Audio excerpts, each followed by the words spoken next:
Entonces, empecemos con la P1.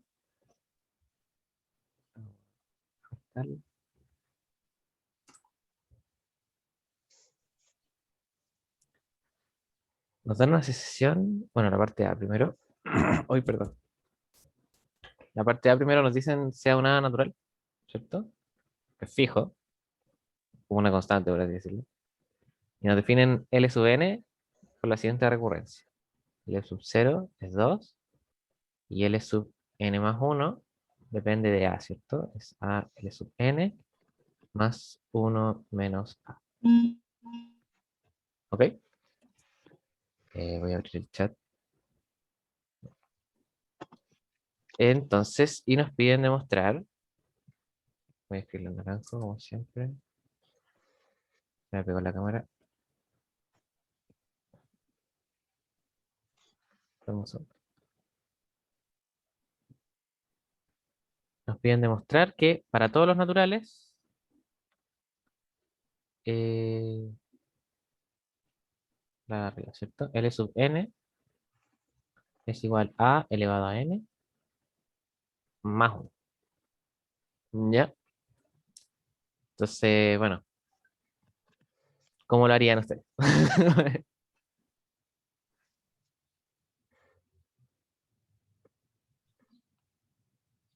Vamos.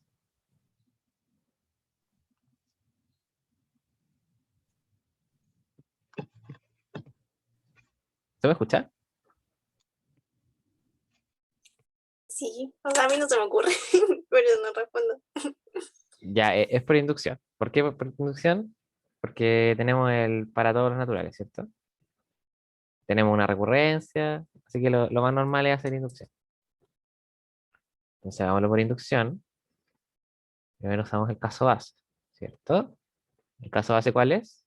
Bueno, como todos los naturales, el caso base es 0, el primer natural. Y vamos a decir, bueno, L sub 0, por definición es 2, y A sub 0 más 1 es 1 más 1, que es 2. Por lo que L sub 0 es igual a sub 0 más 1, y ese es el caso base. ¿Ok? Nada, nada descabellado. Ya. Para continuar nuestra inducción, vamos a hacer la hipótesis inductiva, ¿cierto? Vamos a decir que para un K natural se va a cumplir la propiedad que L sub K es igual a elevado a K más 1. Y el paso inductivo, que es lo que nos queda para terminar la inducción, es probar que L sub K más 1 también cumple esta propiedad. ¿Ok? Así que hagamos eso. Esa es nuestra meta, ¿cierto? Bueno, entonces nosotros definimos L sub K más 1 a través de una recurrencia, ¿cierto? Es L sub n más 1 es A por L sub n más 1 menos A. Entonces va a ser A por L sub K más 1 menos A. Y aquí vamos a usar nuestra hipótesis, ¿ok? Tengo los colores cambiados. Esta es la hipótesis, ¿cierto? La hipótesis inductiva nos dice que este término es este, ¿cierto? Esto va a ser igual a A por A elevado a K más 1 más 1 menos A. Esto a su vez va a ser igual o sea, A elevado a K más 1 más A más 1 menos A. Se lo dan las A's. Es igual a A elevado a K más 1 más 1, ¿cierto? Bueno, por lo tanto, ¿cierto? Por lo tanto, L sub K más 1 es igual a sub K más 1 más 1, que es lo que queríamos demostrar, ¿cierto? Era la meta que teníamos en el paso inductivo. ¿Por qué pudimos hacer esta magia tan conveniente? Bueno, porque esperábamos que lo que queríamos probar era cierto, ¿cierto? Pero más allá de eso, la recurrencia nos permite invocar directamente la hipótesis de inducción, ¿ya? Entonces, claro, nos va a salir muy directo. Porque claro, yo veo este ejercicio, veo el para todo el n, y digo, bueno, tengo una inducción, y para el caso n más 1, voy a poder acceder directamente a mi hipótesis de inducción. Por eso se me debiese haber ocurrido, por así decirlo. Entonces, bueno, hicimos el caso base, asumimos la hipótesis de inducción y probamos el paso inductivo, por lo que se tiene por inducción, ¿cierto? Por lo tanto, por inducción, para todo n mayor a 0, ¿cierto? Natural. Vamos a tener lo que queríamos demostrar. ¿Alguna duda hasta acá? Estamos bien claros, parece.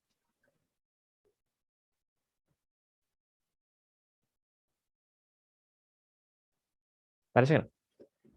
Bueno, cualquier duda me interrumpen, ¿eh? O sea, no, tenemos tiempo de sobra, tenemos toda la mañana para resolver dudas, para que les vaya bien, para que no quede lugar a dudas, por favor. Entonces, ahora vamos a hacer la parte B. Nos dan dos naturales, una mayor que B y una sucesión definida por la siguiente recurrencia. Si se dan cuenta, se parece caleta al Fibonacci, pero no es Fibonacci. Porque empiezan dos, por ejemplo. F sub 0 es 2, F sub 1 es 2 por A, y F sub n más 2 es A por F sub n más 1 más B por F sub n. ¿Se dan cuenta? Si A y B fuesen 1, esta cuestión sería como Fibonacci casi, menos por los casos base. Esta recurrencia de acá sería como Fibonacci. Pero claro, ahora estamos diciendo con A y B como ponderados cualquiera. Y nos piden demostrar esto. Nos piden demostrar que para todos los naturales, esta sucesión está acotada inferiormente, ¿cierto? Es mayor o igual, que esto, que esta expresión de acá. Que es súper fea, pero bueno, no es tan fea en realidad, es bien simétrica, pero no así es como muy rara. ¿Ya? Entonces, ¿cómo la demuestro? Vamos.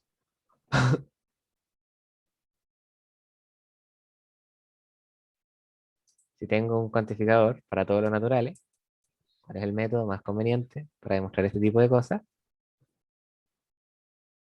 Inducción. Inducción. Súper. Gracias, Sofía. Entonces, la parte B, vamos a decir por inducción. Por inducción, demostrar que f sub n está acotado inferiormente por a sub n más b sub n, ¿cierto? Y vamos a anotar quién es f sub n, ¿cierto? Vamos a anotar todos los detalles del enunciado. A y b son naturales, a es mayor que b, f sub 0 es 2, f sub 1 es 2a, y f sub n más 2 es a f sub n más 1 más b f sub n, ¿ok? Entonces, hagámoslo por inducción. Siempre empezamos con el caso base. ¿Cuál es el caso base? Bueno, esto era para todos los naturales, ¿cierto? Y si tenemos para todos los naturales, el primer natural es el 0. Caso base es 0. Vamos a decir f sub 0 es 2 por inducción, ¿cierto? Y a sub 0, b sub 0 es 1 más 1, que es igual a 2. Por lo tanto, f sub 0 es mayor o igual que a sub 0 más b sub 0, ¿cierto? Porque es igual. Si es igual, puedo decir mayor o igual, ¿cierto? Y listo, tenemos nuestro caso. La hipótesis de inducción es asumir, ¿cierto? Vamos a decir, para algún k entero, bueno, natural, ya, y aquí ocupo la inducción de hipótesis, o sea, la hipótesis de inducción fuerte, pero voy a poner la débil primero, porque es lo que uno normalmente haría, ¿cierto? Entonces, para algún k, f sub k está acotado inferiormente por a sub k más b sub k. Y el paso inductivo sería demostrar que lo mismo ocurre para el caso k más 1, ¿cierto? Ya. Entonces, vamos a empezar desarrollando esta expresión, ¿ok? Del lado izquierdo. Entonces, f sub k más 1 es igual, por la recurrencia, ¿cierto? A esta parte de acá, ¿cierto? A f sub k más b f sub k menos 1. Y aquí nos encontramos con un problema inmediatamente. ¿Problema que pasó? Bueno, la hipótesis de inducción nos permite acotar f sub k, ¿cierto? Según acá. Sin embargo, no nos permite acotar esta expresión. Y no tenemos muchas otras maneras de reducirla. ¿Ya? Entonces, en lugar como de calentarnos la cabeza tratando de trabajar la expresión, vamos a decir, pucha, me gustaría acotarla y sé que es acotable porque es k menos 1, ¿cierto? Entonces, si el k cumple los anteriores también, por hipótesis de inducción fuerte, entonces voy a cambiar mi hipótesis a hipótesis de inducción fuerte. Entonces vamos a cambiar esto, ¿cierto? Para algún k, para todos los naturales mayores a ese k, perdón, menores, me equivoqué ahí, menores, voy a tener que f sub n es mayor o igual a sub n más b sub n. Y entonces voy a demostrar que el siguiente también lo hace con los n, ¿ok? ¿Alguien dijo algo?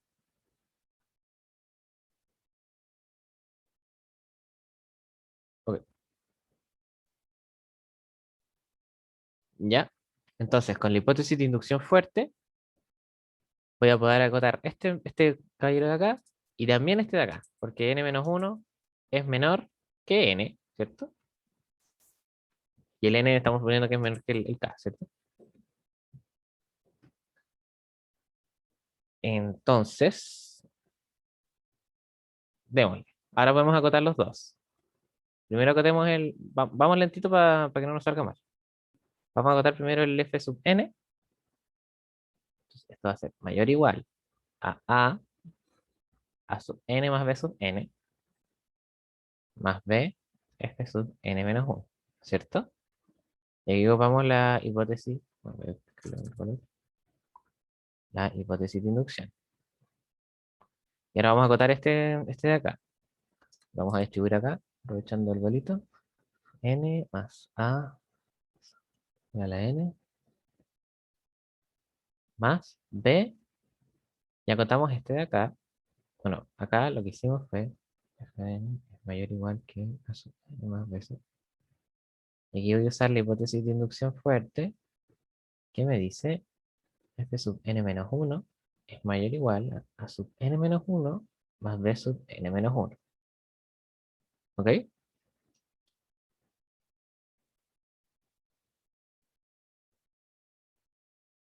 Ya, esta expresión de arriba es igual a sub n más 1 más.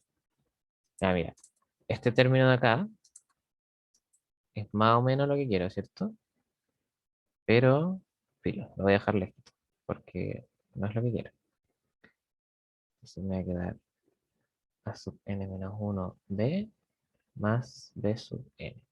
¿Por qué no es lo que quiero? Porque yo quiero, bueno, y esto pensándolo como en mi mente, ¿cierto? Uno dice, bueno, yo creo que esta cuestión me quede así, ¿cierto? Con eso ya habría demostrado bueno, lo que quiero demostrar, ¿cierto? Que es el paso inductivo. Y tengo este término, pero me falta este término. Y entonces, esta es como la parte donde todos se quedarían como más o menos estancados en el control. ¿Y cuál es mi consejo? Primero arreglar el lápiz. Ay, chuta, se me volvió.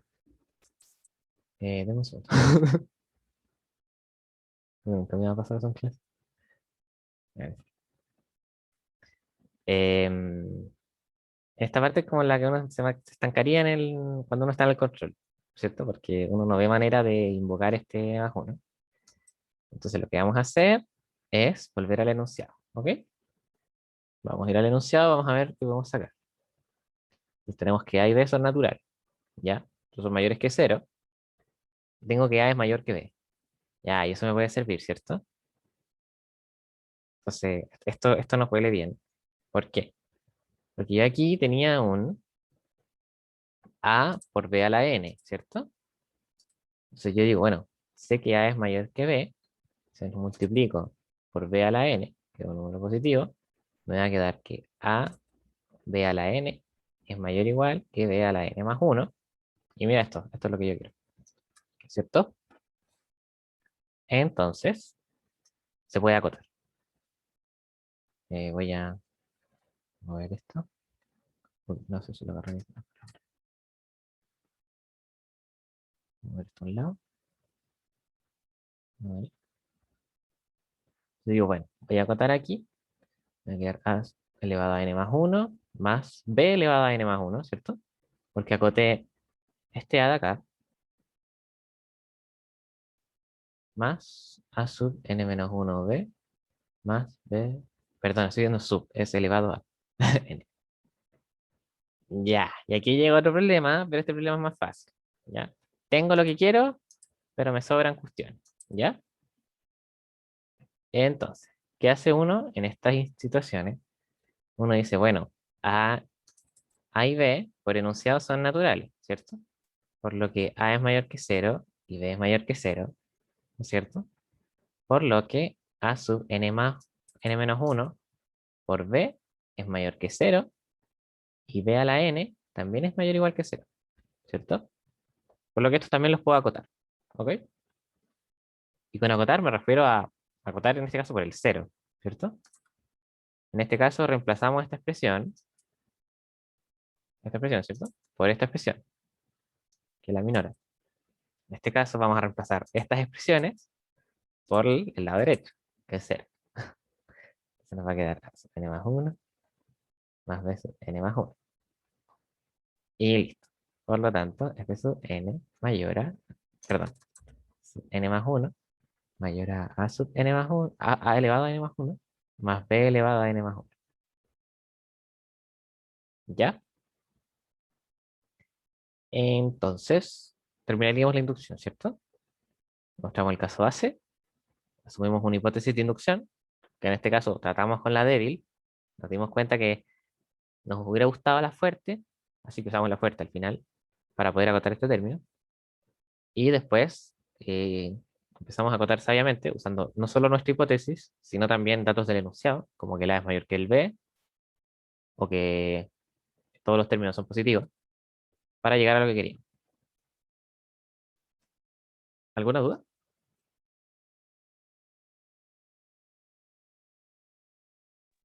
Yo tengo una Dime. que no caché bien cómo pudiste asumir de que A por B a la N es mayor o igual a B elevado a N más 1. ¿Esto de aquí? Un poquito más arriba, aquí está en azul. Esto. Eso. Ya, sí. Recuerda que por enunciado tenemos que A es mayor que B. ¿Ok? A es mayor que B. Y si yo le multiplico un número positivo, esta desigualdad se mantiene. Eso lo deberían haber visto en intracálculo, si no me equivoco. Y bueno, yo digo, bueno, B es natural, ¿cierto? Por lo que B es positivo. Y si B es positivo, entonces B a la N también. Entonces si lo multiplico por B a la N, esta desigualdad se mantiene.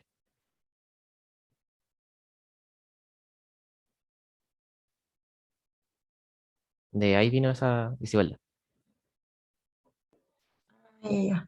Gracias. De nada. ¿Puedo borrar esto? ¿O lo dejo ahí nomás? Ajá.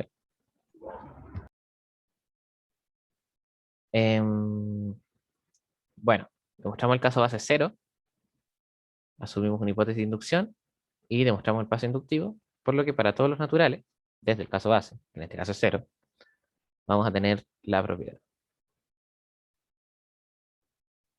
que nos piden demostrar. ¿Alguna duda?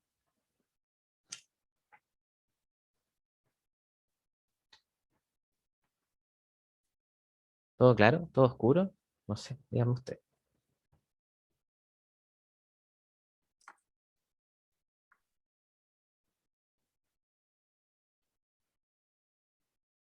Ya, vamos a hacer la parte C.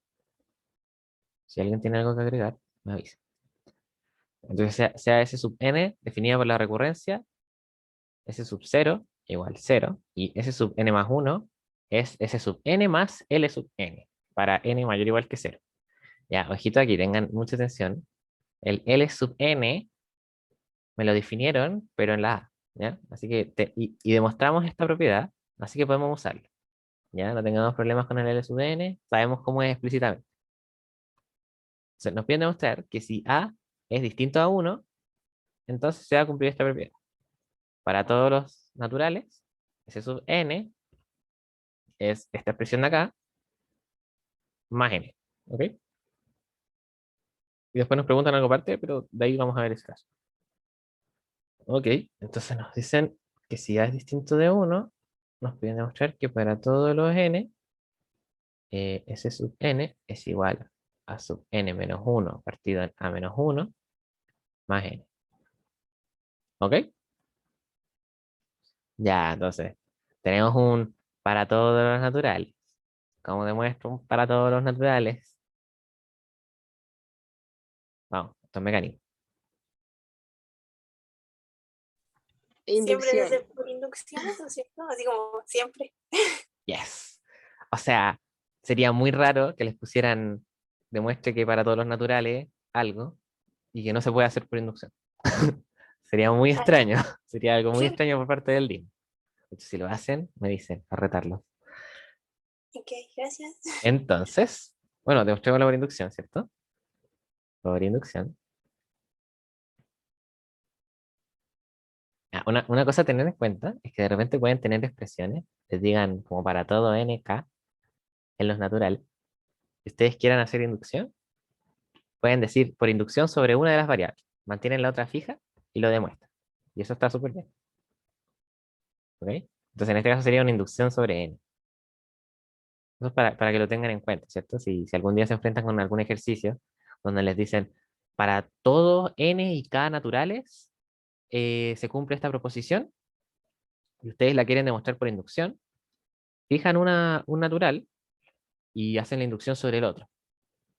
Y con eso, y después dicen, bueno, como fijé el primero y nunca ocupé sus propiedades, entonces el primero era arbitrario y se cumple para todo ese, ¿cierto? Y ahí tengo un para todo que me lo da la inducción y el otro para todo que me lo da haber fijado ese K y nunca haber ocupado nada de él, ¿cierto? Haber sido un K arbitrario. Eso para que lo tengan en cuenta. Si alguna vez les toca enfrentarse con ejercicios así.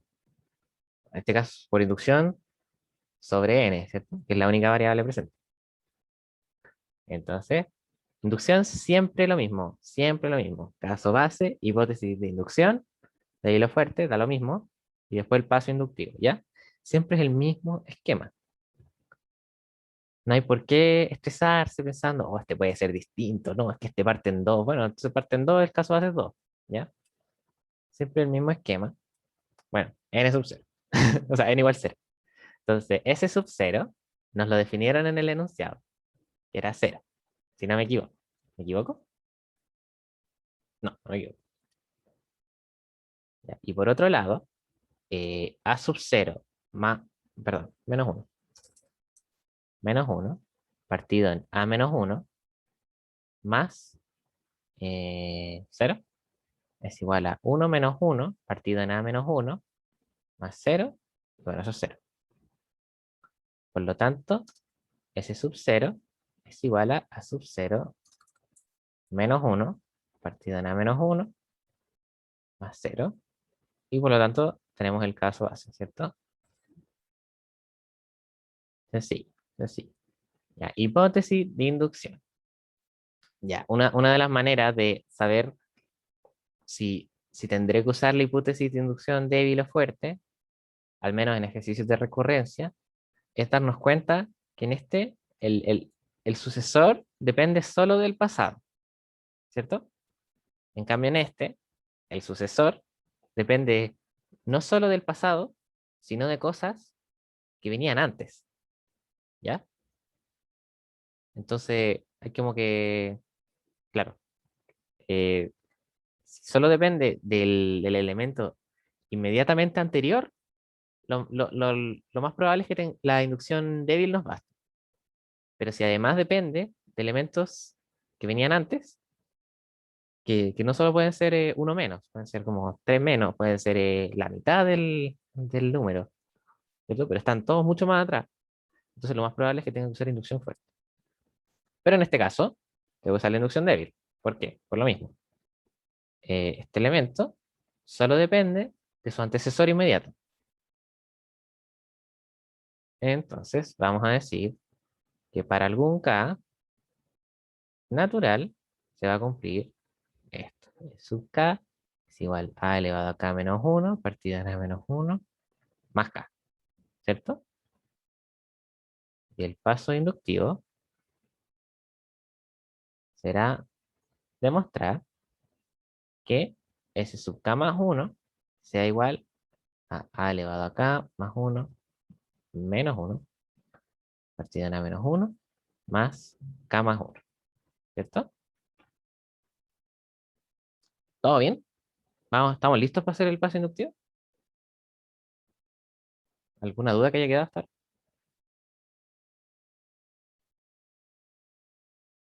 ahora? Dice que no.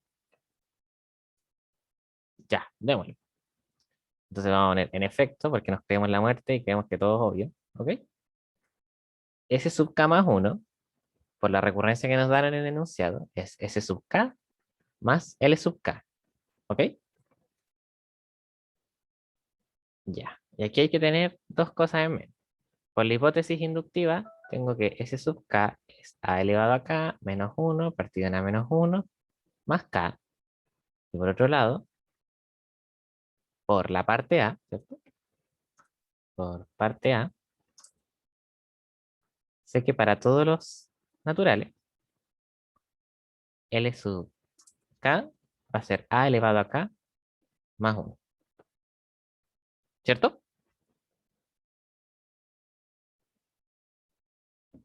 ¿Yes? ¿No? Claro que Sí, sí. yes. Ya, bacán. Claro que yes. Ok, nunca más voy a decir eso. Entonces, esto es igual. Vamos a reemplazar cada una de las expresiones, ¿cierto? Esta de acá por la hipótesis de inducción y esta de acá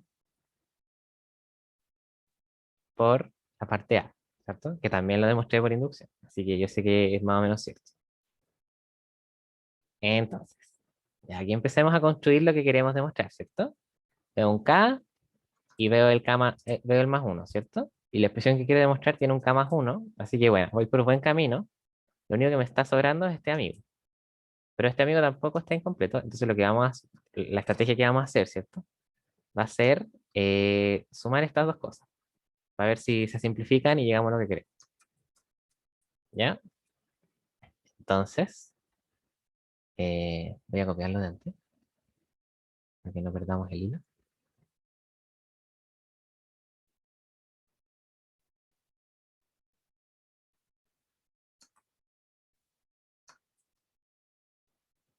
Teníamos eso, ¿cierto? Eso va a ser igual a A sub K menos 1 partido en A menos 1 más, y este elemento lo quiero sumar con este. Entonces voy a tener que, uy, no sé cómo se llama hacer esto. Si alguien sabe el nombre de hacer esta cuestión, me dice. Yo solo sé que es como sumar fracciones. Ya. Entonces vamos a hacer eso, ¿cierto? Entonces aquí puedo poner un más y puedo unir estas dos cosas. ¿Cierto? Perfecto. Nos va a quedar A elevado a K menos 1 más A elevado a K por A es A elevado a K más 1 menos A elevado a K partido en A menos 1 más K más 1. Se cancelan estos dos términos y me va a quedar igual a A elevado a K más 1 menos 1 partido en A menos 1 más K más 1, que era lo que quería demostrar. Ya. Aquí cabe destacar que una de nuestras hipótesis era que A era distinto de 1. ¿Y dónde lo usamos? Para asumir que podíamos dividir por a menos 1, ¿ok? Eso fue como todo el uso que le dimos. Onda, es un uso implícito, ¿cierto? Si A fuese 1, nada de lo que haríamos tendría sentido porque estaríamos dividiendo por 0. Pero claro, como A es distinto a 1, nos podemos despreocupar de ese asunto. ¿Ya? Entonces demostramos que si A es distinto de 1, entonces S sub n es A elevado a n menos 1 partido en A menos 1 más n, ¿cierto? Y esto lo demostramos por inducción. Y ahora nos preguntan, ¿qué pasa si A es 1? Ya. Entonces, y aquí en realidad uno se puede quedar atrabado, o sea, trabado, demostrando este como caso específico. Yo lo que hice fue algo bien, bien truculento, ¿ok? Pero que es una técnica que se ocupa harto, ¿ya? Entonces, bueno, dije, bueno, demostramos antes que L sub n es A elevado a n más 1, ¿cierto? Entonces, si A es 1, entonces esto te va a quedar 1 a la n más 1, que es 1 más 1, que es 2. Por lo tanto, para todos los naturales, L sub n va a ser igual a 2. ¿Ok? Y por lo tanto, S sub n más 1 va a ser igual a S sub n más 2. ¿Cierto? Porque tenía S sub n más L sub n, y eso va a ser S sub n más 2.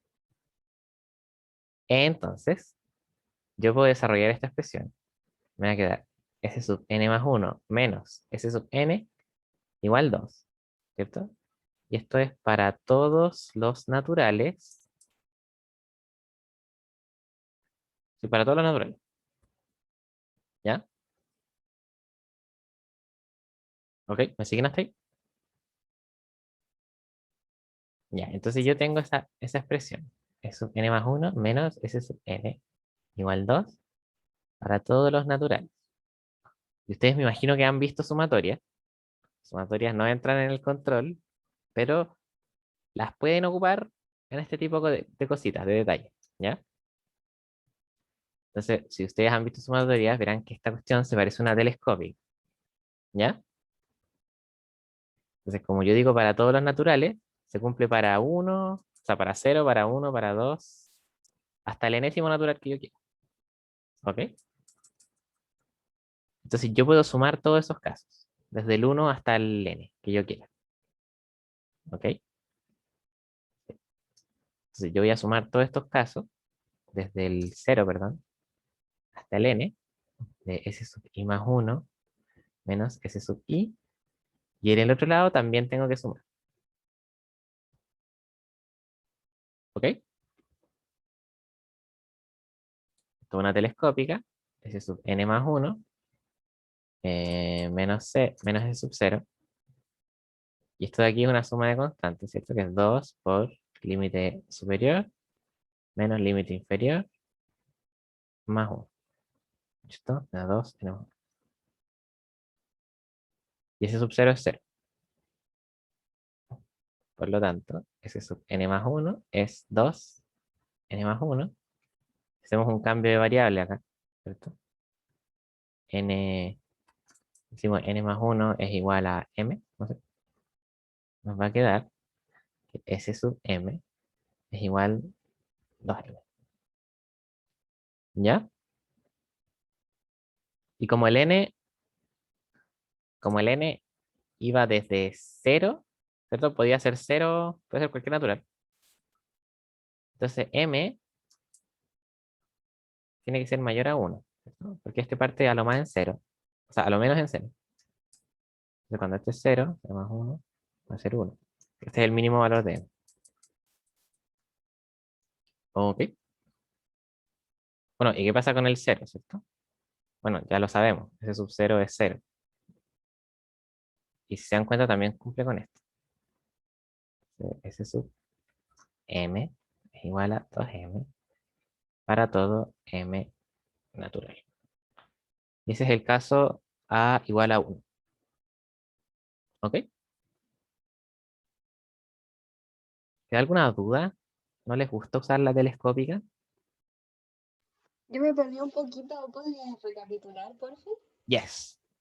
Ya. Entonces, el enunciado nos pregunta cuánto vale esta sucesión cuando A es igual a 1. ¿Ok? Nosotros sabemos que cuando A es distinto de 1, podemos dividir por él. Y nos da esta recurrencia que es bien bonita. Pero cuando A es 1, no podemos hacer esto. No podemos validar esta expresión porque necesitábamos como hipótesis que fuese distinto de 1. Así que tenemos que verlo de nuevo. ¿Ok? Entonces, cuando A era 1, L sub n me iba a quedar 1 más 1. ¿Cierto? Entonces, L sub n iba a ser igual a 2 para todos los naturales. ¿Ya? Y por lo tanto, perdón, me salté mucho. Aquí está. Entonces, S sub n más 1 iba a ser S sub n más L sub n, pero L sub n es 2, ¿cierto? Es lo que acabamos de decir. Por lo que S sub n más 1 iba a ser S sub n más 2. ¿Ok? Este tipo de sucesión se llama, esta es una recursión aritmética, si no me equivoco. Ustedes la tienen en el apunte. Yo aquí la desarrollé usando telescópicas, pero pueden hacerlo mediante otros métodos que hay en el apunte.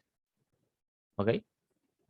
Entonces lo que yo dije, bueno, estos son términos de una telescópica, y como se cumple para todos los naturales, puedo sumarlos, puedo sumar todos los casos, ¿cierto?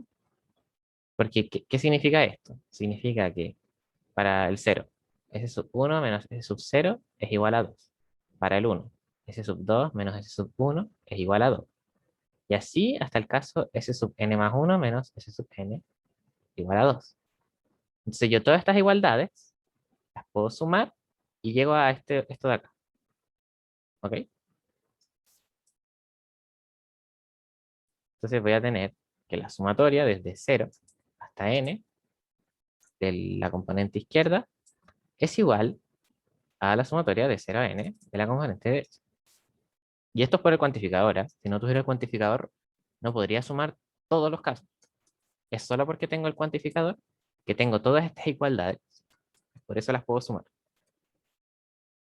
Y bueno, después desarrollé las sumas. El lado izquierdo es una telescópica. El elemento superior va en el sucesor. Y el elemento inferior va en el antecesor. ¿Cierto? Y por el lado derecho es una suma de constantes. Es 2 veces, ¿cierto? El límite superior menos el límite inferior más 1. ¿Cierto? N menos 0 más 1, n más 1. Y aquí nos dimos cuenta que S sub n más 1 es igual a 2 por n más 1. Aquí hice un cambio de variable para que la expresión nos quedase bonita. ¿Ok? Entonces S sub m es igual a 2m. ¿Cierto? Pero aquí tenía un para todos los naturales. Y ahora voy a tener, con este cambio de variable, para todos los naturales mayores a 1. Pero el 0 también lo cumple, además. Así que además puedo agregar el 0 a estos casos, porque afortunadamente lo cumple. Y llegué al final a esta expresión de aquí, que es como la recursividad que tiene S sub n cuando A es 1. Eso fue lo que hice. ¿Quedó claro? ¿Por qué hay que dejarlo como n-? O sea, no lo podía dejar como S sub n más 1 igual 2n más 1. Sí, uno lo podía dejar así.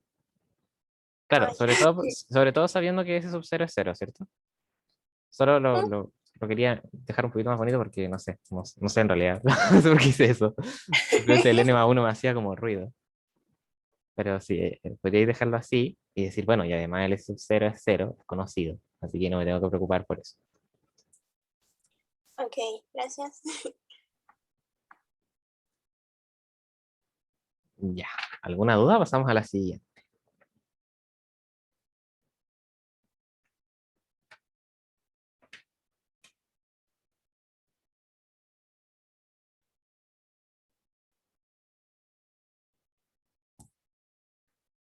Ya. Vamos a pasar a la siguiente.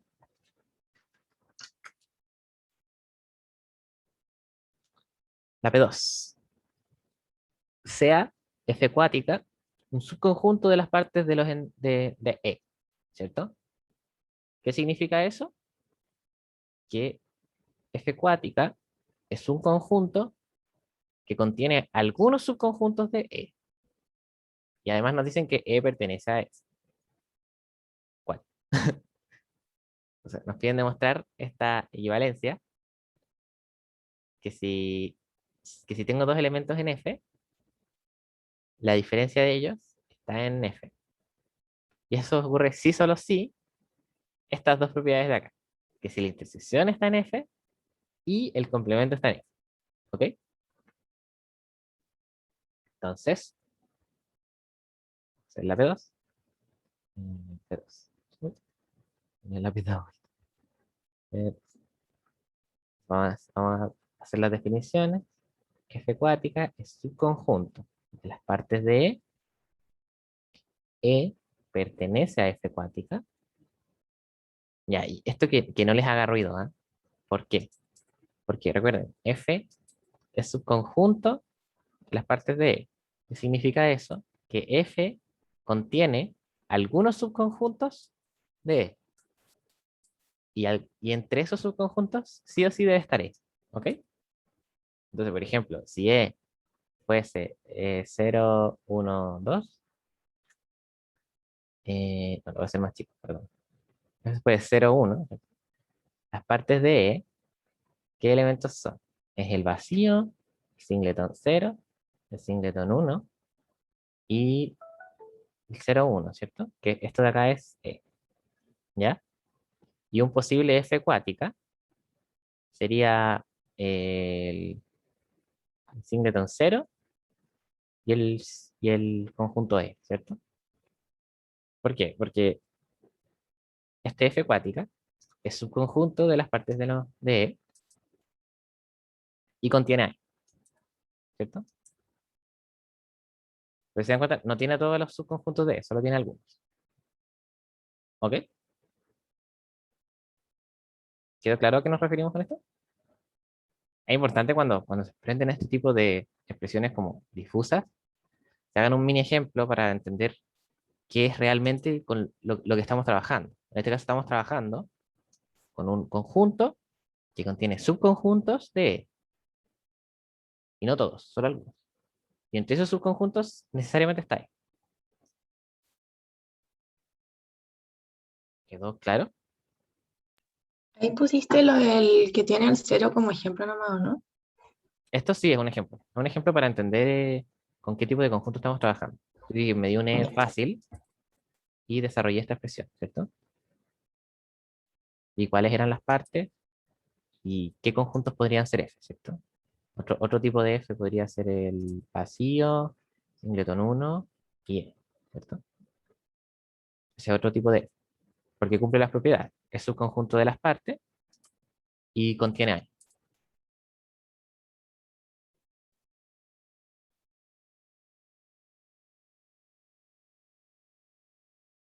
¿Bien, mal?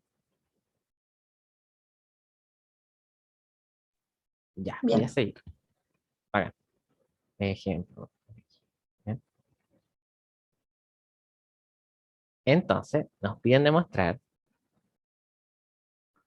que se cumple la siguiente equivalencia. Para todos A, B, en F, A sin B está en F. Si solo sí, para todo A, B, en F, voy a tener que A inter B está en F y B complemento está en F. ¿Ok? Hoy me quedó fea la F, perdón. Perdón. Prefiero pedir disculpas a otra cosa. Entonces, vamos a mostrar esta equivalencia por doble implicancia. ¿Ya? Y bueno, normalmente esa es la manera de trabajar con equivalencia, ¿ah? Por doble implicancia, porque implicar es terrible fácil. Se pueden usar propiedades adicionales como la relajación, cosas así. ¿Ya? Y lo bueno de la implicancia también es que uno tiene una hipótesis, tiene algo que uno puede asumir como verdadero y a partir de ello demostrar el otro lado. Entonces, tengo una equivalencia y trabajo por doble implicancia, que también se le dice en el apunte como equivalencia dividida, que no soy muy fanático esa expresión. Entonces, ¿cuál implicancia sería más fácil? Y esto necesito que me lo respondan ustedes. ¿De aquí para allá o de aquí para allá?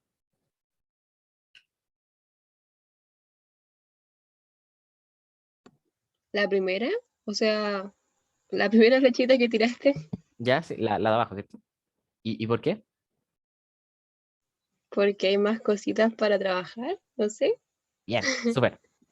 Claro, porque si yo veo esta implicancia de acá, acá tengo dos hipótesis, ¿cierto? Con el ilógico tengo esta hipótesis y tengo esta hipótesis.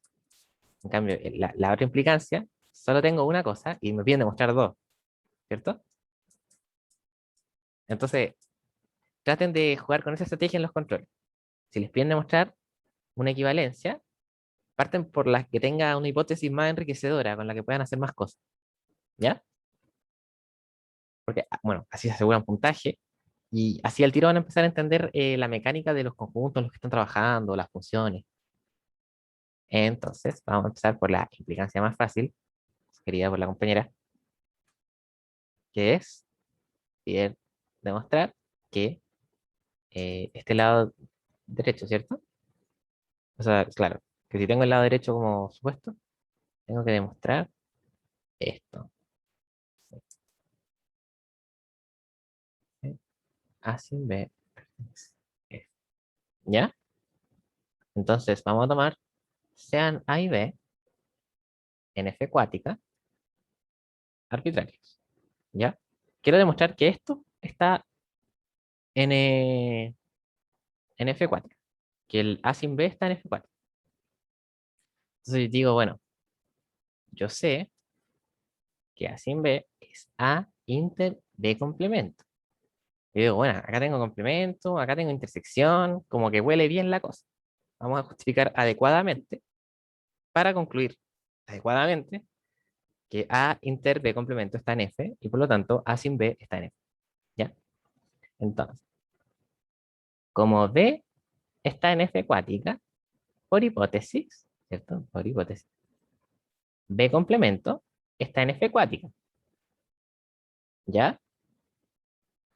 Y como A y B complemento están en F cuática, por hipótesis, A inter B complemento están en F cuática. Ya. Acá ocupé la hipótesis. ¿Cuál hipótesis? Es una muy buena pregunta. Si le ponemos a... Espera, se me pegó el... Ahí está. Si le ponemos a este 1, este 2, entonces aquí ocupé 2 y aquí ocupé 1, ¿cierto?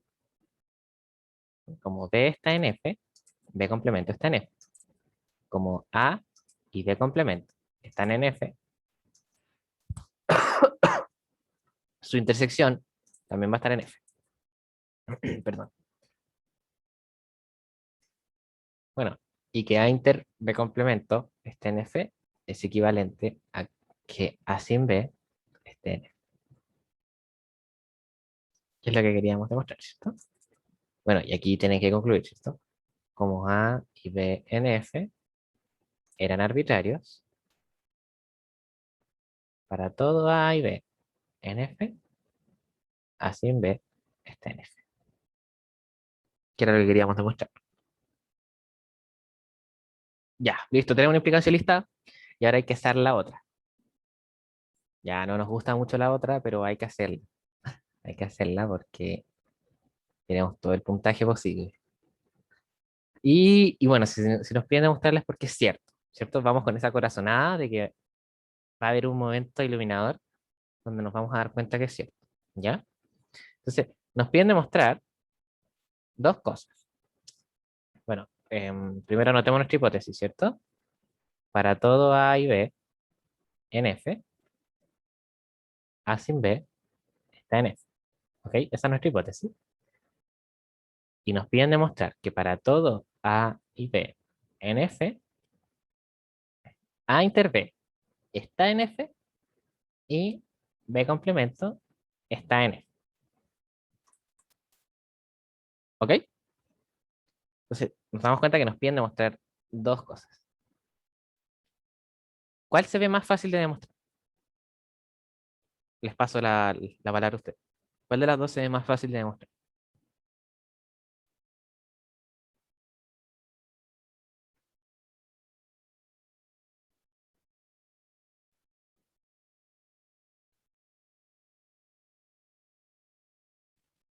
La primera, La intersección.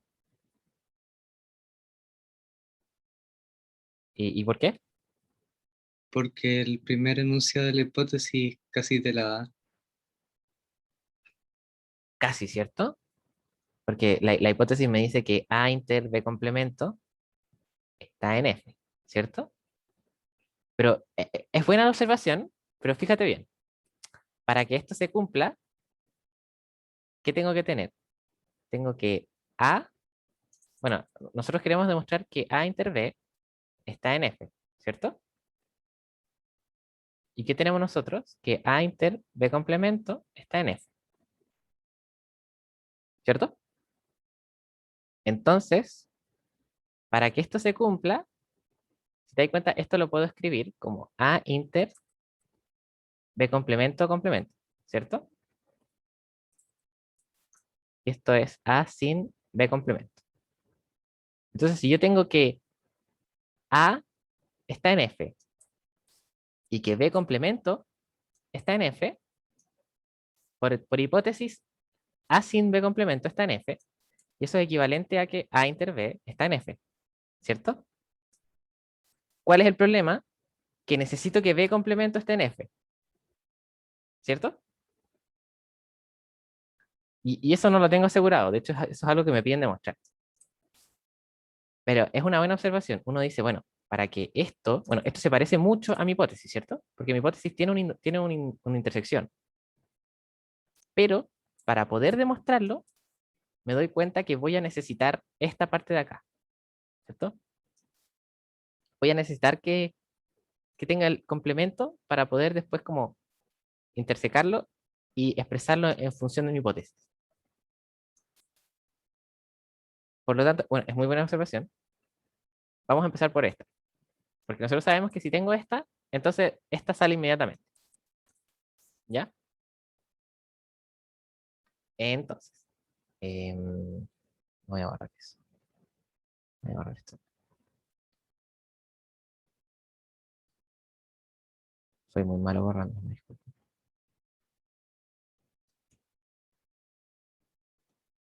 Entonces voy a decir, primero, probemos 2. ¿Ok? Entonces probemos 2. Es decir, demostremos que para todo B en F, B complemento está en F. ¿Ya? Y aquí ustedes se pueden estancar un poquitito. Y es normal, porque tienen esta cosa que necesita dos conjuntos en F, y nos piden demostrar que el complemento de una de ellas esté en F, ¿ya? Entonces vamos a volver al enunciado. Vamos a ver qué podemos agarrar. Y claro, cuando uno lee de nuevo, uno dice, bueno, E pertenece a F. El conjunto de referencia necesariamente está en F. Entonces digo, bueno, como... Entonces voy a empezar la demostración, ¿cierto? Sea B en F arbitrario. Y digo, bueno, como E pertenece a F y B también, entonces por hipótesis, el conjunto de referencia sin B pertenece a F. Y bueno, si al conjunto de referencia le quito un conjunto, me queda su complemento, ¿cierto? Entonces B complemento está en F. Listo. Demostré 2. ¿Ya? Y ahora probamos 1. ¿Ok? Entonces, probemos 1, ¿cierto? Que es para todo A, B en F, A inter B está en F. Y aquí vamos a jugar lo que habíamos pensado antes, ¿cierto?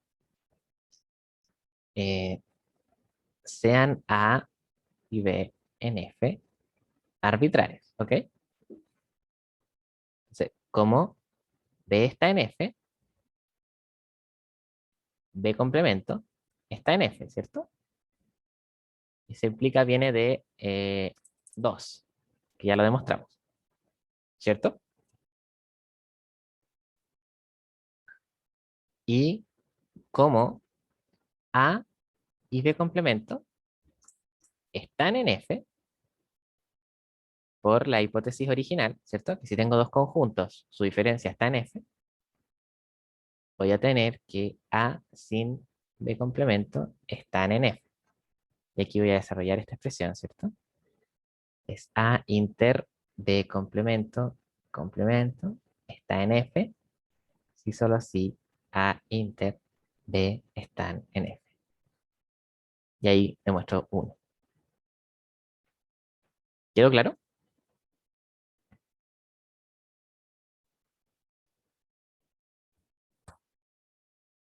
Tenemos que demostrar dos cosas. Que la intersección estaba en F y que el complemento estaba en F. Nuestro amigo Pablo, si no me equivoco, nos dijo, bueno, la 1 se ve fácil porque nuestra hipótesis es intersección. Pero analizando el caso nos dimos cuenta que para que nos salga directo necesitamos que el complemento de B esté en F. Y eso es necesariamente 2, que nos lo piden demostrar. Entonces decimos, bueno, si tenemos 2, tenemos 1. Entonces probamos 2 usando que E estaba en F, por hipótesis del enunciado. Entonces como E estaba en F y algún B en F, algún B está en F, ¿cierto? Entonces la diferencia entre E y B está en F, el B complemento está en F. Probamos 2. Y después el análisis que hicimos anteriormente, ¿cierto? Como B está en F, su complemento está en F, por parte 2. Y como A y B complemento están en F, por la hipótesis original, ¿cierto? Tengo que A sin B complemento están en F, que es equivalente a que A inter B están en F.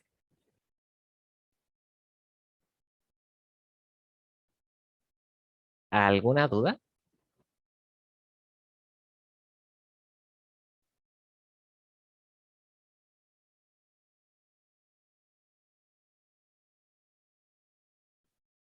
Ninguna, rey. Al toque, mi rey. Bueno, qué bueno que no haya dudas, parece.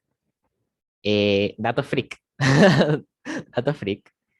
Eh, esto es un tipo de conjunto.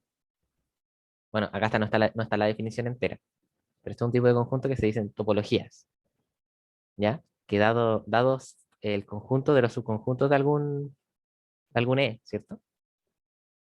Entonces, claro, yo tengo un E, tengo los subconjuntos de E y tomo solo algunos. Existen unos axiomas que se llaman los axiomas de la topología que nos permiten definir unos conjuntos con unas propiedades bien alocadas y que nos permiten como construir el análisis que nosotros conocemos como el análisis real, que es como lo que están viendo ahora en cálculo, que van a ver luego dentro de poco, esto de los límites, la continuidad, las sucesiones, todo eso se va definido a través de la topología, que bueno, claro, esto es una propiedad como topológica que demostramos. Si se van al DIM van a ver eso, mucho, muchísimo. Ya, hagamos la P3. La P3 es fácil. Sea f cuática el conjunto de las funciones de R en R y se define la función psi que va de f cuática a R y a cada función le asocia su evaluación en cero, ¿cierto? Entonces, psi toma una función y la evalúa en cero. Y f de cero es un número real, ¿cierto? Porque f va de R en R. Por lo que psi va de el conjunto de las funciones a R. Demuestre que psi es una función epiyectiva y justifique por qué psi no es inyectiva. ¿Ok?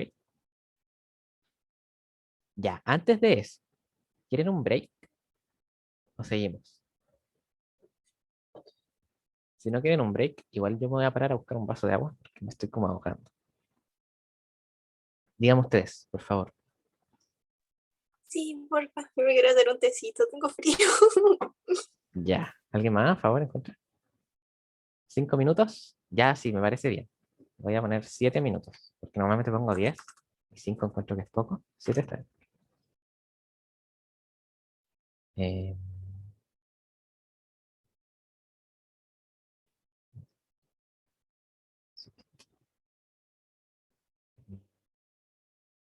Ok. Se llama 5 minutos y tiene 7. Bueno, nos vemos en un 7 minutos.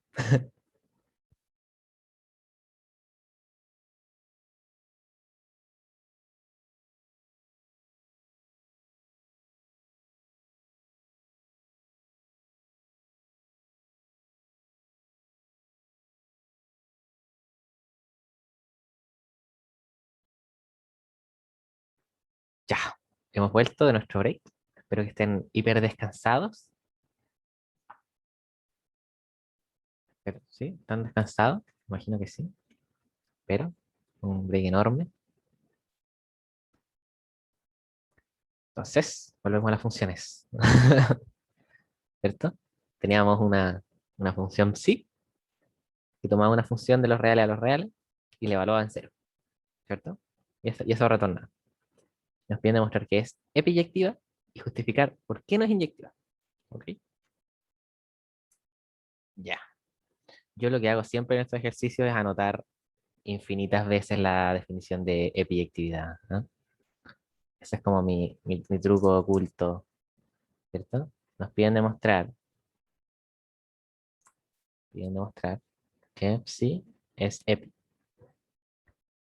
Y eso es equivalente que para todos los elementos del dominio, o sea, del codominio, existe un elemento del dominio que nos dé el elemento del codominio, ¿cierto? Eso es lo que nos dice la epiyectividad. Bueno, yo no quiero decir que es muy fácil, pero si entienden muy bien lo que es el conjunto F, no debería costarles mucho, ¿ok? ¿Por qué? Bueno, sea un elemento del codominio arbitrario, ¿ya? No sé por qué cambié de color. De hecho, voy a hacerlo en blanco. Sea un elemento del codominio arbitrario, tenemos que encontrar una función que al evaluarla en cero nos dé este elemento, ¿cierto? Entonces yo digo, bueno, sea entonces F, que va de los reales en los reales, y que toma un X, y F de X dice, bueno, F de X va a ser Y, la función constante Y. Y recuerden que es un elemento constante en los reales, ¿ok? Vemos que f de 0 es Y, ¿cierto? Por lo que psi de f es Y.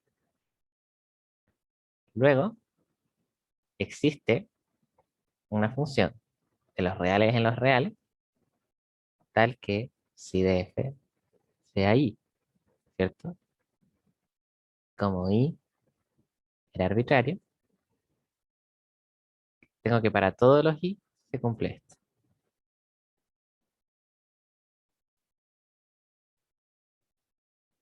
Que es equivalente a que sí es epiyectiva. Esa es la demostración. Cosas a tener en cuenta, que en este caso les puede hacer ruido cómo definimos f, ¿ya? Porque si se dan cuenta, f es una función constante, entonces no ocupa todo el codominio, por así decirlo, ¿cierto? En realidad podríamos definirla como de r a el singleton i, ¿cierto? Que siempre va a tomar solo el valor i. Así que en caso de que ustedes les pidiesen una función como con más propiedades, ¿cierto? Como, no, la función tiene que ser biyectiva, por ejemplo. El conjunto de todas las funciones biyectivas. Entonces ustedes igual tienen que buscar el ejemplo más fácil. Entonces yo digo, bueno, tiene que pasar por los reales mi función.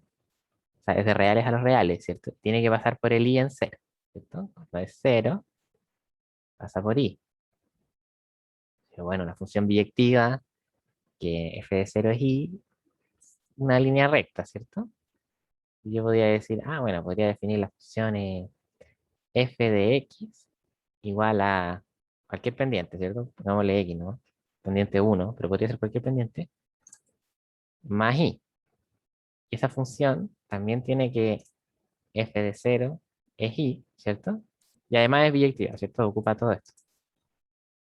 Entonces, en este caso, a ustedes se les podrían haber ocurrido infinitas funciones que cumplen esto. La más fácil era la constante. Pero si les piden además que, no sé, que sea biyectiva, que sea inyectiva, Entonces, lo que ustedes tienen que hacer es como trabajar lo que buscan, ¿cierto? Yo en este caso buscaba una función de los reales en los reales que valiese i en cero. Entonces lo dibujé aquí, ¿cierto? Recién. Y digo, bueno, esa función sirve, la función constante sirve, y puedo definir una parábola que sirve, ¿cierto?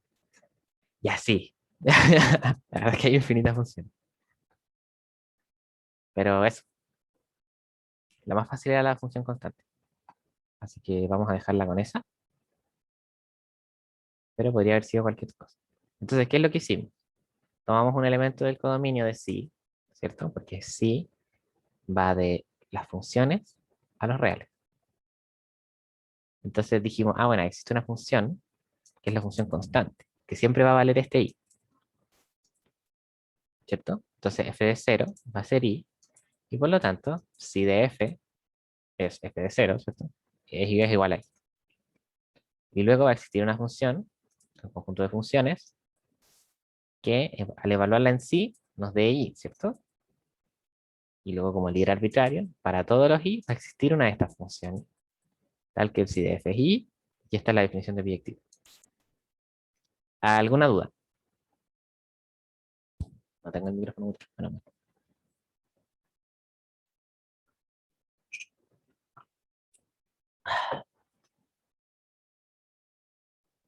¿seguimos? Ah, no, me falta otra parte. Nos piden demostrar que psi no es inyectiva. ¿Por qué no es inyectiva? ¿Alguien me puede dar como un razonamiento? Recuerden que psi toma una función y la evalúa en cero, ¿cierto? Entonces, si tengo una función cualquiera, f, este es el cero, ¿cierto? Y este punto de acá, f sub 0, este es igual al psi. ¿No?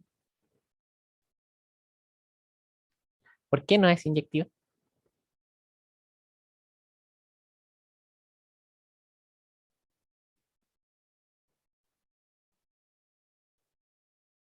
Vamos, micrófono abierto.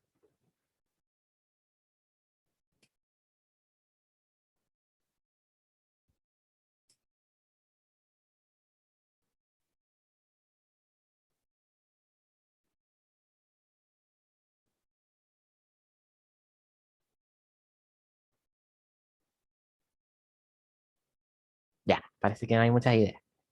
Vamos a empezar a desarrollar este concepto de inyectividad, ¿cierto? Hay dos versiones de inyectividad que son equivalentes, ¿cierto? La primera es la que nos sirve para demostrar cosas, ¿cierto? Ya, voy a definir una función cualquiera, de A a B, ¿ok? La primera definición de inyectividad es la más ocupada, que es para todo A y B en A, si las imágenes son iguales, las preimágenes también lo eran, ¿cierto? Y por contrarrecíproca se tiene lo mismo, ¿cierto? Que si las- los elementos son distintos, entonces sus imágenes van a ser distintas, ¿ok? Entonces, ¿qué significa que psi no sea inyectiva? Es la negación de que para todo elemento del dominio, si son distintos, entonces al evaluarlos en la función, sus imágenes, ¿sí?, también son distintas. Y la negación de esto es que existen funciones del dominio que son distintas y sus imágenes, perdón, aquí va, sus imágenes son iguales. ¿Y esto es cierto?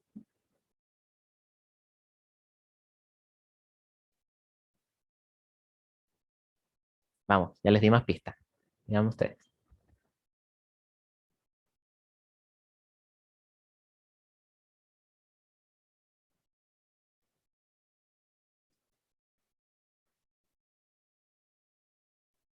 ¿Sí? ¿Por qué? ¿Me puedes decir dos funciones que son distintas y su imagen sea la misma? O sea, ¿dos funciones distintas o dos preimágenes? Dos funciones, ¿cierto? Las funciones van de R en R.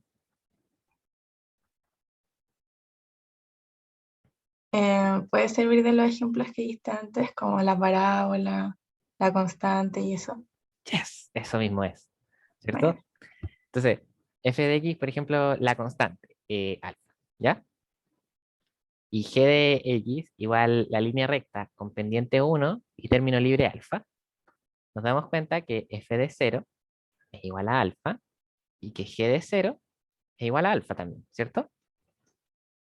Entonces, aquí encontramos un f distinto de g, ¿cierto? Tal que f de 0 es igual a g de 0. Y eso es equivalente a que psi de f sea igual a psi de g, ¿cierto?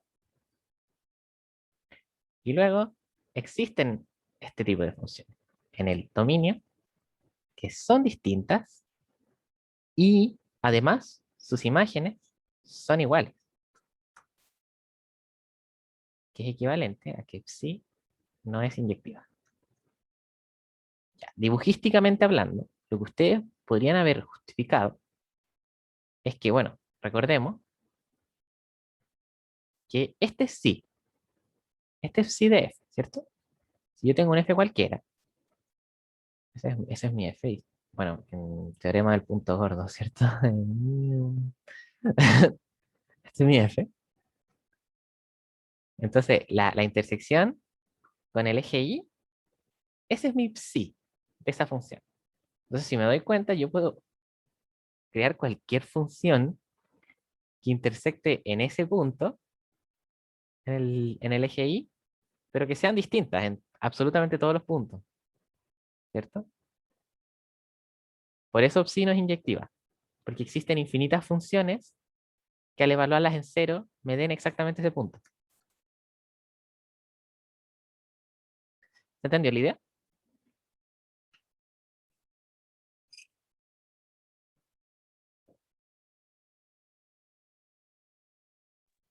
yo en verdad me perdí un poco, o sea, ya con la inyectividad, de que dentro de una misma función se supone que cada preimagen tiene una única imagen. O sea, no, mentira. Cada imagen tiene una única preimagen, ¿no? Sí, Entonces, no entiendo como que no es inyectiva, pero porque tiene puntos en común con otras funciones. claro, es que recuerda que psi la definimos como, bueno, que toma una función y la evalúa en cero, ¿cierto? Ujú. Entonces, va a tomar una función cualquiera, perdón por el, va a tomar una función cualquiera y nos va a retornar f de 0, ¿cierto? Que es la intersección con el eje y. ¿Me sigues hasta ahí? Sí. ¿Qué es lo que pasa? Que a mí, si me gustaría demostrar inyectividad, sería esto, ¿cierto? Que si las imágenes son iguales, entonces las preimágenes también. Pero ¿cuál es el problema? Que si yo tengo una función cualquiera y veo su intersección con el eje y, yo inmediatamente puedo definirme otra función que intersecta el mismo punto, ¿cierto? G. Entonces, g de 0 es igual a phi de g, ¿cierto? Y dibujísticamente, ¿cierto? Tengo que f de 0 es igual a g de 0, que es equivalente a decir que psi de f es igual a psi de g. Ah, ya. Pero f y g son distintas, son notoriamente distintas, ¿cierto? Porque cuando le evalúo en Sí. cualquier otro punto son distintas. Ya, bueno, ahí entendí. Gracias. De nada. Entonces, esa es la noción de inyectividad como tal, ¿cierto? Que, que si yo tomo dos elementos del dominio distintos, sus imágenes tienen que ser distintas. Normalmente ocupamos la otra versión, ¿cierto? que si sus imágenes son iguales, las preimágenes también son iguales, porque es mucho más fácil de trabajar por la igualdad. Pero esta es la esencia de la inyectividad, que, que todos los elementos del dominio tienen una única imagen distinta. ¿Ok? ¿Alguna otra duda? Antes de pasar a la última, que es la más dura.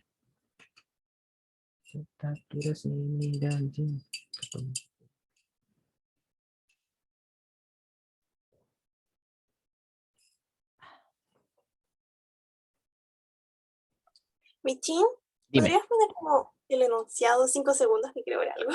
Yes.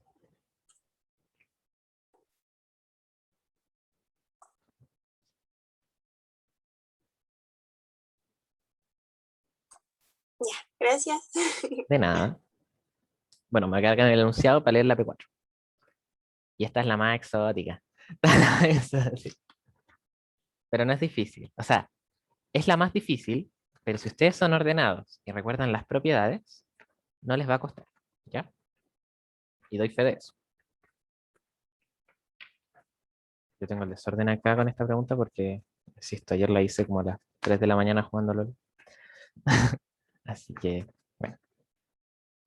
Entonces, la B4 nos dicen, sean E y F conjuntos no vacíos, definimos una función entre ellos, que es epiyectiva. ¿Ok? Entonces, nos dicen que, nos piden demostrar dos cosas, ¿ya? La primera es que si F cuática es una partición de F, ¿cierto? Que significa que F lo puedo partir en n conjuntos, que son disjuntos, que al unirlos me dan F, ¿cierto? Y que además son todos no vacíos. Esa es la definición de partición.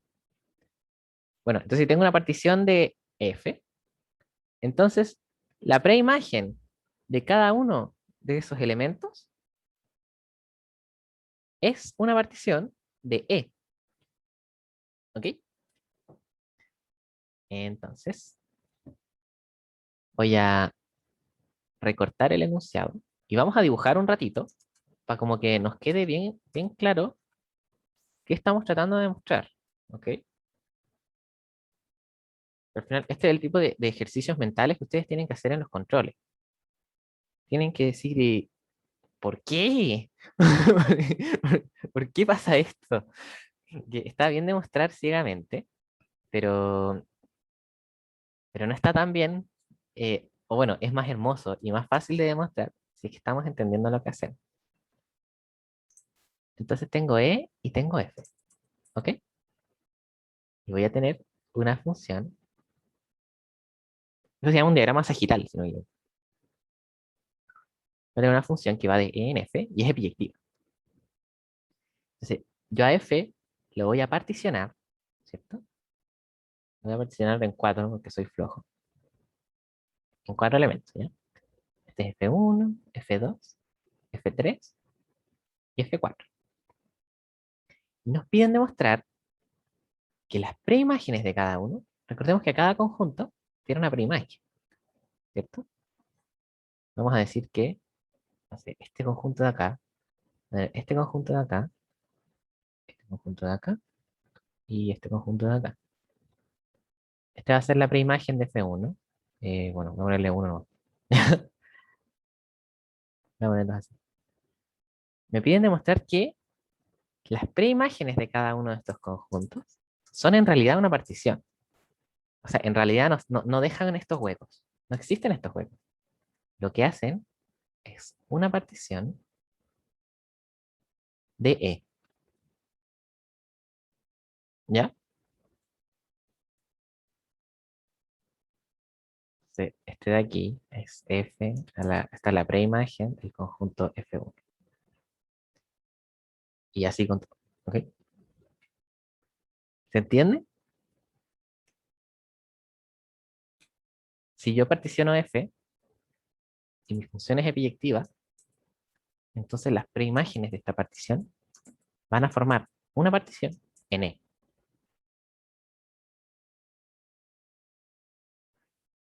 Probémoslo. ¿Ok? Ya, entonces nos piden demostrar que epsilon que es igual al conjunto de las preimágenes de F1 hasta Fn,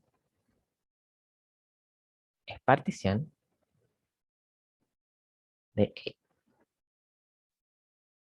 Y para que sea partición, necesitamos que se cumplan tres condiciones, ¿cierto? ¿Cierto? ¿Cierto? ¿Las recuerdo? Me imagino que las recuerdan. La primera condición es que para todos los elementos de mi partición, A es distinto de vacío. Ya, y esto es no trivial. ¿Ok?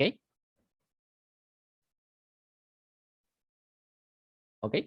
Entonces necesitamos demostrar que para todo i, entre 1 y n, f a la menos 1 de f sub i es distinto de vacío. ¿Ya? Y bueno, tenemos que f sub i pertenece a f cuática, que es una partición, por lo que f sub i es no vacío. Porque todos los elementos de una partición son no vacíos. ¿Ya?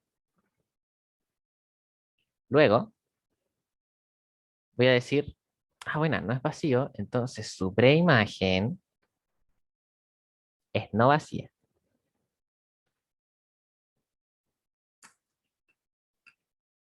¿Les hace ruido esto?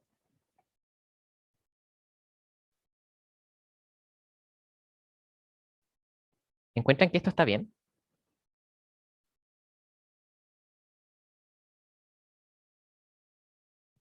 Vamos, necesito respuestas.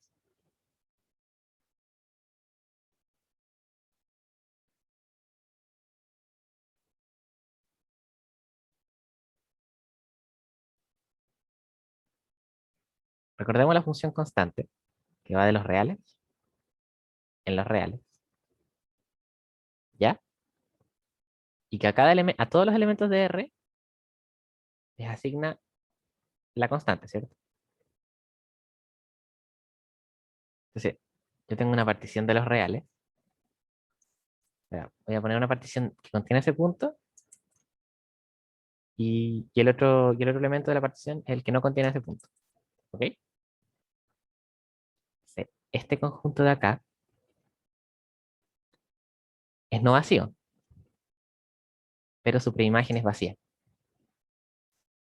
¿cierto? Entonces esta propiedad no es cierta. Uy, perdón, lo cerré. ¿Cuál es? Entonces, esta propiedad no es cierta. Si tengo un conjunto no vacío, entonces su preimagen sí puede ser vacía. Entonces, ¿qué es lo que me garantiza esta cosa? ¿Cómo puedo decir que esta cuestión es verdad? La inyectividad.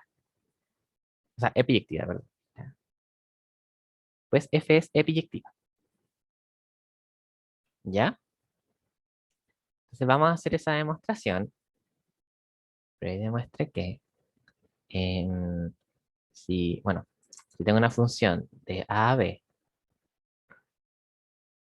y, digamos B barra es un conjunto de B y B barra es no vacío y F es biyectiva, entonces la preimagen de B barra es no vacía. ¿Ya? Entonces, como F es biyectiva, voy a tener que para todos los elementos del codominio existe un elemento en el dominio tal que es, al evaluarlo nos da el elemento del codominio, ¿cierto?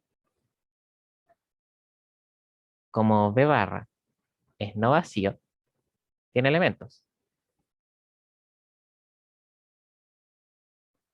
Y además, B barra está contenido en B, ¿cierto?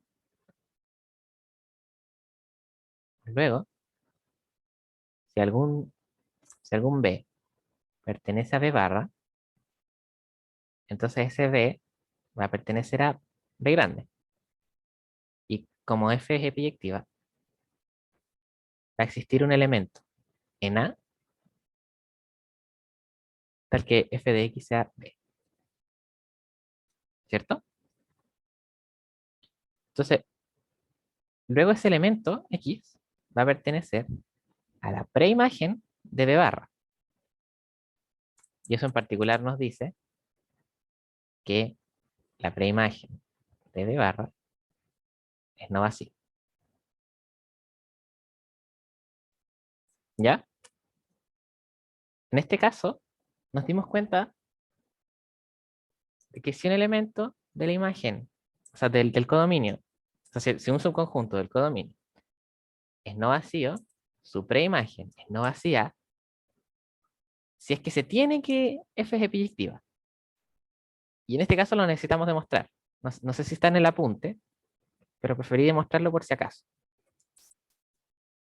Entonces, claro, tomamos un subconjunto del codominio que es no vacío y gracias a la epiyectividad, entonces, bueno, tenemos un elemento que es preimagen de ese subconjunto.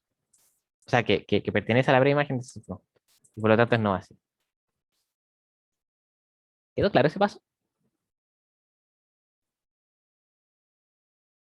De este paso a este podría parecer trivial, pero en realidad no lo era. Con un ejemplo muy básico nos dimos cuenta que claramente no era así. Existen subconjuntos del codominio cuya preimagen es vacía. Y son aquellos que no son evaluados nunca, ¿cierto? Onda, cuando todos los elementos tocan solo uno, entonces todo el resto de los elementos del codominio no tienen a nadie en el dominio que les corresponde. Y cuando lo tienen, es porque F es epiyectivo.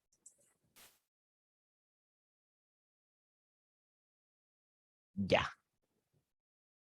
Entonces, probamos que los elementos de epsilon, ¿cierto? Que es el conjunto de las preimágenes, es no vacío. Ahora probemos que son disjuntos. Entonces, para todo I, J, para todos los índices distintos, las preimágenes, perdón, ahí usé una E, F de I, inter F de J, es vacía. Ya, y está más fácil. En efecto, bueno, tenemos que la preimagen de F sub I inter la preimagen de F sub J.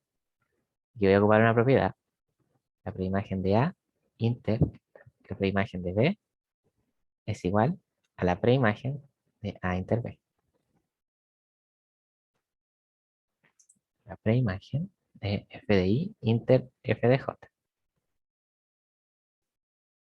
¿Ya? Y luego tenemos que F de I como conjunto es partición. Por lo que sus elementos son disjuntos. ¿Cierto? Entonces voy a tener la preimagen de vacío. Y la preimagen de vacío efectivamente es vacío. ¿Ok?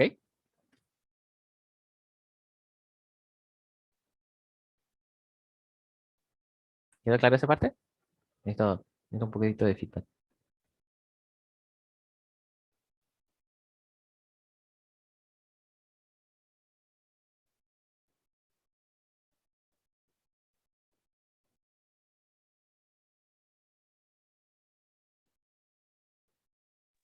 Sí, se entendió. Ya, bacán. Estaba nervioso de que en volada me caí, no sé. Ya, entonces demostramos que los elementos son no vacíos, que son disjuntos de a pares. Lo que nos queda demostrar es que epsilon cubre a E, ¿cierto?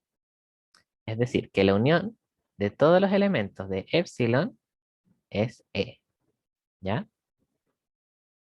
Y en efecto, la unión de todos los elementos de epsilon es igual a la unión de 1 hasta n de todas las preimágenes de f sub i. ¿Entienden eso? Este paso de acá a acá, porque epsilon es f a la menos 1 de f1 hasta f a la menos 1 de fn. ¿Cierto? Entonces, si uno todos estos elementos, en realidad estoy viendo como desde el 1 hasta el n de las preimágenes. Y aquí voy a ocupar otra buena propiedad de las preimágenes. La preimagen de A, unión preimagen de B, es igual a la preimagen de A unión B.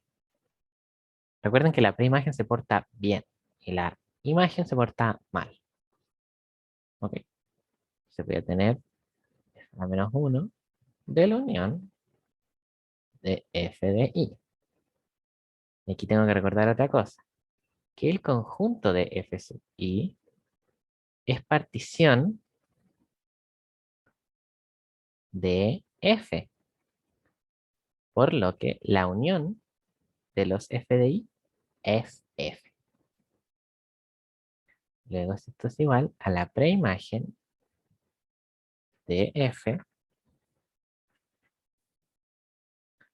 Y bueno, notar acá que si f va de e a f grande, entonces la preimagen del codominio es el dominio. Porque aquí considera todos los valores que puede tomar. Y e, si tiene algún elemento, necesariamente tiene que tomar algún valor en f. ¿Ok? Esto es igual a e. Luego probamos las tres condiciones para que epsilon fuese partición.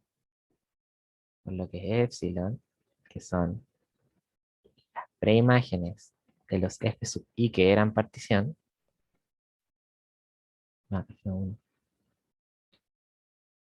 es partición de E. ¿Todo bien? Hasta aquí.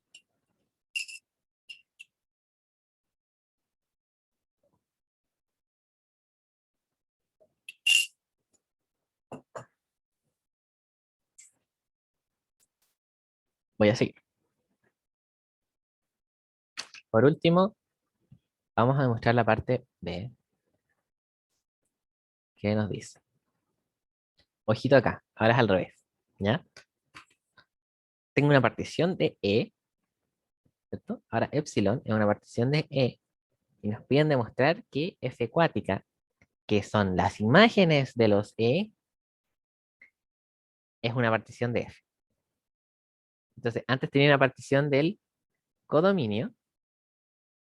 Espera, esta es mi izquierda, ¿no? O sea, ¿ven esto a la derecha? ¿Ven esto a la derecha? ¿Me pueden decir? Sí. Ya, ok. Antes tenía una partición del codominio y demostré que la preimagen, que está en el dominio, es partición. Ahora tengo una partición del dominio. Tengo que demostrar que la imagen es partición. ¿Cacharon? O sea, es lo mismo, pero al revés, por así decirlo. Y me dan una hipótesis extra que F es inyectiva. Entonces, ojo, ahora tengo que F es biyectiva, ¿cierto? Me dijeron que era epiyectiva, ahora es inyectiva, entonces biyectiva, ¿cierto? Igual no lo voy a ocupar, no voy a decir explícitamente que es biyectiva, pero sí voy a ocupar que es epiyectiva y que es inyectiva, ¿ok? Entonces, demostrémoslo. Tenemos que anotemos nuestra hipótesis, ¿cierto? F es inyectiva, F es epiyectiva, ¿cierto? Epsilon, que es el conjunto de los E sub i, de 1 a n, es partición de E, y vamos a anotarlo en naranjo, y en demostrar que F cuática es las imágenes de esos F, esos E sub i, es partición de F. Bueno, y así como en inducción tenemos este esquema de caso base, hipótesis de inducción y paso inductivo, cuando queremos demostrar que un conjunto es partición, tenemos también el esquema de no vacío, intersección disjunta de pares y cubrimiento. ¿Ok? Entonces, sigamos el esquema. Primero demostremos que todos los elementos en F cuática son no vacíos. ¿Ya? ¿Ok? Entonces, sea A en F, significa que A es igual a F de E sub I para algún I entre 1 y N. ¿Ok? Como E sub I de 1 a N es partición, entonces el E sub I es no vacío, ¿cierto? Y si E sub I es no vacío, entonces su imagen es no vacía. Y listo. Y ahora ustedes me dirán, pero weón, qué chucha. En el caso pasado, teníamos que un elemento era vacío, pero su preimagen podía... No, perdón. No, sí, está bien. Teníamos que un elemento del codominio, o sea, un subconjunto del codominio, era no vacío, pero su preimagen sí era vacía. ¿Por qué la imagen se porta bien en este caso? Y eso es porque F funciona. Así tal cual. ¿Ya? Entonces, si yo tengo un elemento en E sub I, E sub I es subconjunto de E, ¿cierto? X está en E. Y como F va de E a F grande, entonces F de X está en F grande, ¿cierto? ¿Cierto? Como F de X está en F grande y X pertenecía a S sub I, por definición de conjunto imagen, X va a estar, no, F de X va a estar en la imagen de E sub I.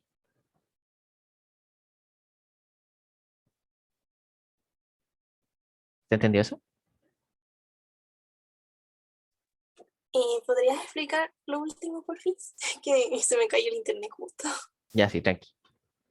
Tengo que, tengo que X está en el E sub I, porque es no vacío. Un elemento de E sub I cualquiera. Y es subconjunto de E, ¿cierto? Entonces, si X está en E sub I, X está en E, y como mi función va de E en F, existe una imagen, ¿cierto? Por definición de función. Entonces, voy a decir, existe una imagen que le voy a llamar F de X y que está en F, ¿ok?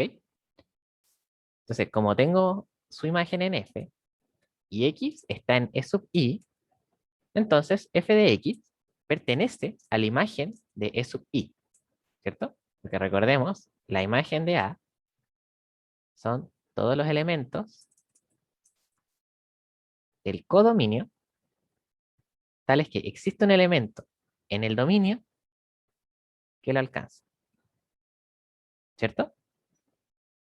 Si yo tomé un elemento del dominio, dije, bueno, entonces f de X está en el codominio, por definición de función, y bueno, como f de X está en el codominio, ¿cierto? Y X pertenece a E sub I, entonces f de X va a pertenecer a su conjunto imagen, ¿cierto? Me equivoqué aquí. Este es un A. Decía yo que había borrar. Entonces, el X pertenece a A, es esta condición de acá, ¿cierto? Además sabemos que f de X es igual a un I en F. Entonces, f de X está en F. Por lo que f de X va a pertenecer a la imagen de eso. Y por lo tanto, es no vacía. Porque tiene un elemento, ¿cierto?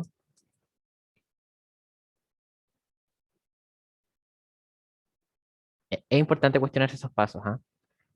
Normalmente en una partición este paso no es tan difícil, ¿cierto? Demostrar que es no vacío, pero siempre hay que cuestionárselo un poquitito. Onda, ¿por qué es no vacío? ¿Puedo asegurar eso? ¿Qué requisitos mínimos tiene que tener mi función para que no sea vacía, ¿cierto? En el caso anterior vimos que las preimágenes del vacío, o sea, las preimágenes de conjuntos no vacíos podían ser vacías. En este caso no es así. La imagen de un no vacío es no vacía. Y esta pequeña justificación, que viene por el hecho de que f funciona. Ya. Si no entendieron esta parte, lo que les sugeriría bien es ver en el apunte la definición de función con cuantificadores, ¿cierto? Que todos los elementos del dominio tienen una única imagen en el codominio. Esa es la definición de función. Ya. Con eso nos demostraríamos que los conjuntos, o sea, que los elementos de f hepática son no vacíos. Ahora demostremos la disjunción de pares, ¿ya? Para todo i, j, índices distintos, f de ei inter f de ej es igual a vacío. Ya, y aquí está el error más común que podrían cometer. Ustedes dirían, bueno, f de e sub i inter f de e sub j, y este es el error, ¿ah? Podrían decir que es igual a f de ei inter ej. Y bueno, como e sub i es una partición, sus elementos distintos son disjuntos, ¿cierto? Y bueno, f de vacío y la imagen del vacío es vacío. Este es el error más común que podrían tener. ¿Por qué? Porque en el apunte ustedes tienen que para la imagen tienen la propiedad que es f de a inter b subconjunto de f de a inter f de b. No se tiene la igualdad. Y más aún, ni siquiera podrían decir que esto es subconjunto de esto. Podrían decir lo contrario y con eso no van a llegar a nada. No van a llegar a nada. Porque están como mayorando esto, pero quieren demostrar que esto es el vacío. ¿Cachai? Y es trivial que el vacío es subconjunto de cualquier otro conjunto. ¿Cachai? Entonces como que no están llegando a nada convincente, no están llegando a esta igualdad. Este es el error más común. Vamos a poner hartas cruces para que la gente que lea la pizarra diga, oh, chucha, esto está mal. Y vamos a demostrarlo apropiadamente. ¿Ok? Entonces vamos a demostrar que f de e sub i inter f de e sub j es igual a vacío. ¿Ok? Y vamos a demostrarlo tomando un elemento de acá y viendo que no existe. Viendo que no puedo tomar elementos. ¿Ok? Entonces vamos a hacer por contradicción. Por contradicción. Sea algún elemento. Bueno, primero pongamos la contradicción original, ¿cierto? Sea esta intersección no vacía, por lo que puedo tomar elementos, ¿cierto? Por lo que existe algún elemento que puede ser tomado de esta intersección. ¿Qué significa esto? Que X pertenece a F, perdón, aquí no es X, le voy a poner Y, porque pertenece a la imagen, ¿ok? Porque no nos confundamos. Significa que Y pertenece a la imagen de E sub I y Y pertenece a la imagen de E sub J. Por definición de conjunto imagen, significa que existe un XY en E sub I tal que f de xy es igual a y. Y por otro lado, existe un xj en e sub j tal que la imagen de xj es igual a y. Entonces, vemos que f de xy es igual a f de xj como F es inyectiva, esto va a implicar inmediatamente que X sub I es igual a X sub J. Pero X sub I pertenece a E sub I. X sub J pertenece a E sub J. Y además tenemos que este conjunto de aquí es partición, que nos dice que E sub I inter E sub J es vacío. Y aquí estoy diciendo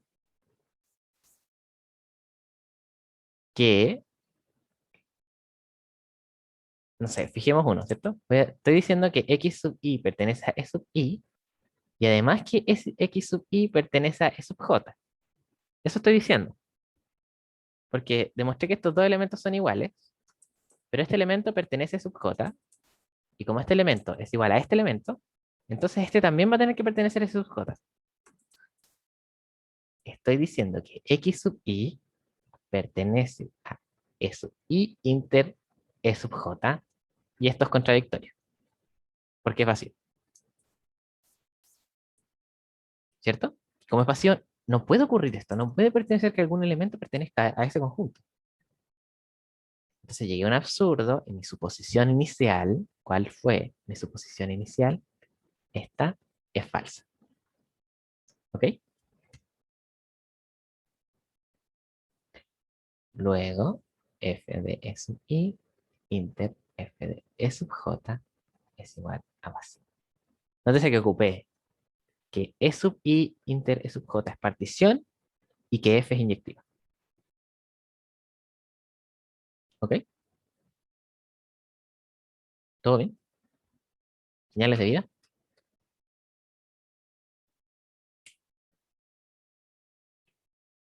Por favor.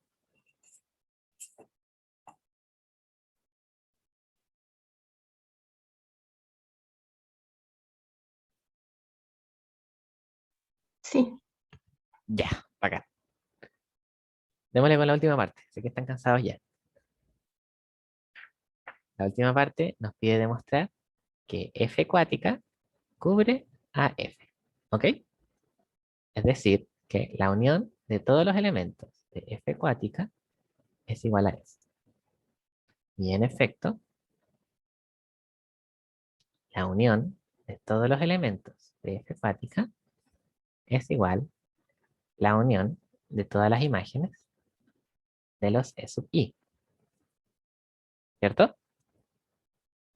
Y aquí voy a ocupar la propiedad de que F de A unión F de B es igual a F de A unión B. La imagen se porta bien con la unión, pero mal con la intersección. Por eso tuvimos que demostrarlo.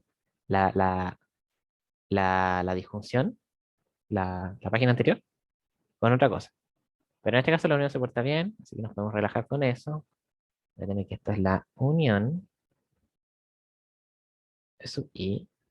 Bueno, y aquí tengo que E sub I es partición de E, por lo que la unión de los E sub I es E. ¿Ok? Esto es F de E. Y como F es E biyectiva, F de E es F. Ya, este último paso está en el apunte, pero lo podemos demostrar rápidamente. ¿Ya? Lo vamos a hacer.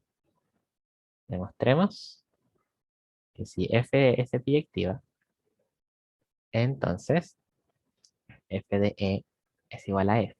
Bueno, con F definida de N. ¿Ok?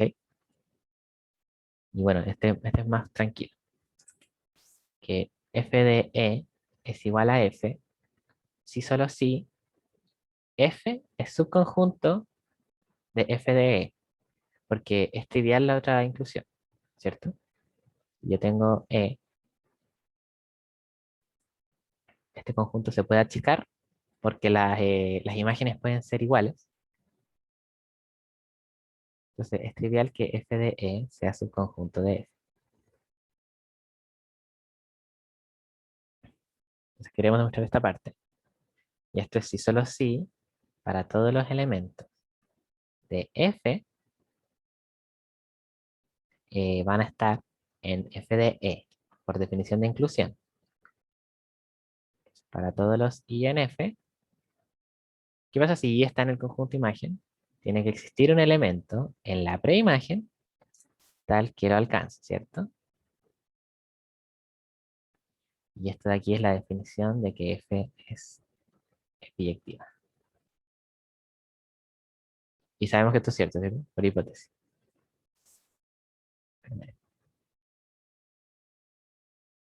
Y listo. Tenemos que F cuática cubre a F. Y por lo tanto, tenemos las tres condiciones. Entonces, F cuática es partición de F. Recordemos que F cuática era el conjunto de las imágenes de los E sub I que eran partición de E.